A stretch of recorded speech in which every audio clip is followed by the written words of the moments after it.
Praise the lord. స్తుతి కీర్తన. నిత్యము స్తుతించిన నీ రుణము తీర్చలేము, సమస్తము నీకిచ్చిన నీ త్యాగం మరువలేను. నిత్యము స్తుతించిన నీ రుణము తీర్చలేను, సమస్తము నీకిచ్చిన నీ త్యాగం మరువలేను. రాజా రాజా రాజా రాజాది రాజువు నీవు, దేవా దేవా దేవా దేవాది దేవుడవు. రాజా రాజా రాజా రాజాది రాజువు నీవు, దేవా దేవా దేవా దేవాది దేవుడవు. నిత్యము స్తుతించిన నీ రుణము తీర్చలేను, సమస్తము నీకిచ్చిన నీ త్యాగం మరువలేను.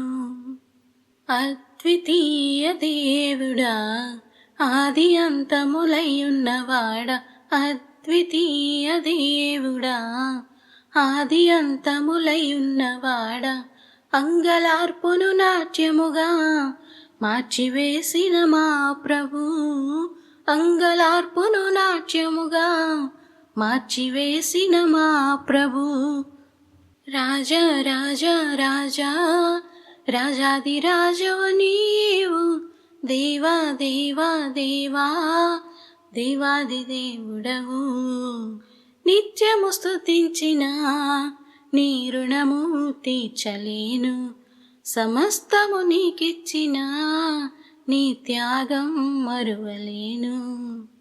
జీవమైన దేవుడా, జీవమిచ్చిన నాదుడా, జీవమైన దేవుడా, జీవమిచ్చిన నాదుడా, జీవజలముల బుగ్గ యొద్దకు నన్ను నడిపిన కాపరి, జీవజలముల బుగ్గ యొద్దకు నన్ను నడిపిన కాపరి. రాజా రాజా రాజా రాజాది రాజువు నీవు, దేవా దేవా దేవా దేవాది దేవుడవు. నిత్యము స్తుతించిన నీ రుణము తీర్చలేను, సమస్తము నీకిచ్చిన నీ త్యాగం మరువలేను. నిత్యము స్తుతించిన నీ రుణము తీర్చలేను, సమస్తము నీకిచ్చిన నీ త్యాగం మరువలేను. కీర్తనల గ్రంథము నుండి 132వ కీర్తన, యాత్ర కీర్తన. యెహోవా, దావీదునకు కలిగిన బాధలన్నిటినీ అతని పక్షమున జ్ఞాపకం చేసుకొనుము. అతడు యెహోవాతో ప్రమాణపూర్వకముగా మాట ఇచ్చి యాకోబు యొక్క బలిష్ఠునికి మ్రొక్కుబడి చేసెను. ఎట్లనగా, యెహోవాకు నేను ఒక స్థలము చూచి వరకు, యాకోబు యొక్క బలిష్ఠునికి ఒక నివాస స్థలము నేను చూచి వరకు, నా వాసస్థానమైన గుడారములో నేను ప్రవేశింపను. నేను పరుండు మంచం మీదికెక్కను, నా కన్నులకు నిద్ర రానియను, నా కన్నురెప్పలకు కునికిపాటు రానియనెను. అది ఎఫ్రాతాలోనున్నదని మేము వింటిమి, యాయేరు పొలములలో అది దొరికెను. ఆయన నివాస స్థలములకు పోదము రండి, ఆయన పాదపీఠం ఎదుట సాగిలపడదము రండి. యెహోవా, లెమ్ము, నీ బలసూచకమైన మందసముతో కూడా రమ్ము, నీ విశ్రాంతి స్థలములో ప్రవేశింపుము. నీ యాజకులు నీతిని వస్త్రము వలె ధరించుకొందురుగాక, నీ భక్తులు ఉత్సాహగానం చేయుదురుగాక. నీ సేవకుడైన దావీదు నిమిత్తము నీ అభిషిక్తునికి విముఖుడవై ఉండకము. నీ గర్భఫలమును నీ రాజ్యం మీద నేను నియమింతును.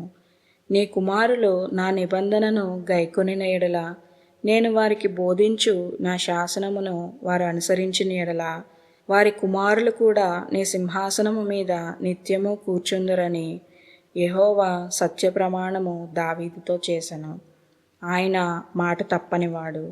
యెహోవా సియోనును ఏర్పరచుకొని ఉన్నాడు, తనకు నివాస స్థలముగా దానిని కోరుకొని ఉన్నాడు. ఇది నేను కోరిన స్థానము, ఇది నిత్యము నాకు విశ్రమ స్థానముగా నుండును. ఇక్కడనే నేను నివసించెదను, దాని ఆహారమును నేను నిండారులుగా దీవించెదను. దానిలోని బీదలను ఆహారముతో తృప్తిపరచెదను. దాని యాజకులకు రక్షణను వస్త్రముగా ధరింపజేసెదను.